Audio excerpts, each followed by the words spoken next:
welcome to our vlog. So let us introduce ourselves. I am Jesse Abilino. And I am Louie Unisa. As a student, we will promote physical education and how you can apply it in your student life. First, what is physical education? Physical education has 5 aspects. First, physical, mental, emotional, Spiritual and social health. The word physical is related to anything about our body. So when we talk about physical, it focuses on the strength and fitness in our body. because of how you can apply physical health and physical education as a student. You can walk, run, jog, or biking if you will go to school. The word mental. Mental is talk about how we think, feel, and handle stress in our daily lives. Nice! So this is an example of how you can apply mental health and physical education as a student. First, support your mood, reduce stress or anxiety, improve confidence, and practice self-care. Next is emotional.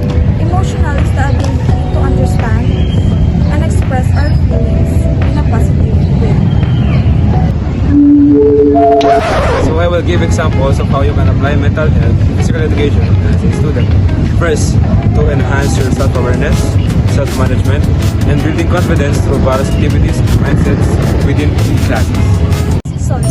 Social means building good relationship and communicating well with others. So how we can apply social as a student? Examples are family gathering and school activities and bonding with friends. Spiritual means having an inner peace, positive values, and a sense of purpose in life. How we can apply as spiritual as a student. For examples, praying before you eat, praying before taking exams and quizzes, and last of all is attending every Sunday's Mass. Holistic health benefits students by addressing the whole person physical, emotional, mental, social, and spiritual needs, so students can achieve better overall well-being and stronger academic outcomes by supporting psychological balance, reducing stress, burnout, and improving mental focus. Holistic health approaches can help students function more effectively at school and life.